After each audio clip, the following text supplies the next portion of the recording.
ஒருமுறை ராஜுவும் ராஜ்யாவும் என்கிற இரு குழந்தைகள் இருந்தார்கள். அவர்கள் 2 பேரும் நண்பர்களாகவே இருந்தார்கள். ஒவ்வொரு நாளும் பள்ளிக்கு ஒரே பாதையில் சென்று வந்தார்கள்.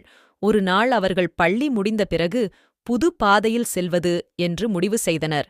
அப்போதுதான் அந்த பாதையில் ஒரு சிறிய குட்டி பசு குட்டிக் கொண்டிருந்தது. அது மிகவும் அழகாகவும் பச்சை மேய்ச்சலில் மேய்ந்து கொண்டிருந்தது. ராஜுவும் ராஜ்யாவும் அந்த குட்டி பசுவை பார்த்து மகிழ்ந்தார்கள்.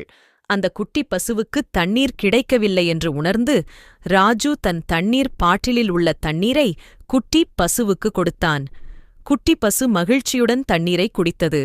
ராஜ்யாவும் பசுவுக்கு பசுமையான புல்களை எடுத்துக் கொடுத்தாள். அந்த குட்டி பசு அவர்களுக்கு தன் மனமுகத்திலிருந்து கும்பிடுவது போல நன்றி தெரிவித்தது. ராஜுவும் ராஜ்யாவும் மகிழ்ச்சியுடன் வீட்டிற்கு திரும்பினார்கள். அவர்கள் வீடு திரும்பும்போது தங்கள் நல்ல செயலால் மனதில் நிறைந்த சந்தோஷத்தை உணர்ந்தனர். அன்றிரவு அவர்கள் தூங்கும் முன் தங்கள் அம்மாவிடம் சென்று இன்று நடந்ததைச் சொன்னார்கள். அம்மா, நீங்கள் செய்த நல்ல செயலால் அந்த குட்டி பசு மிகவும் மகிழ்ச்சியாகியிருக்கலாம்.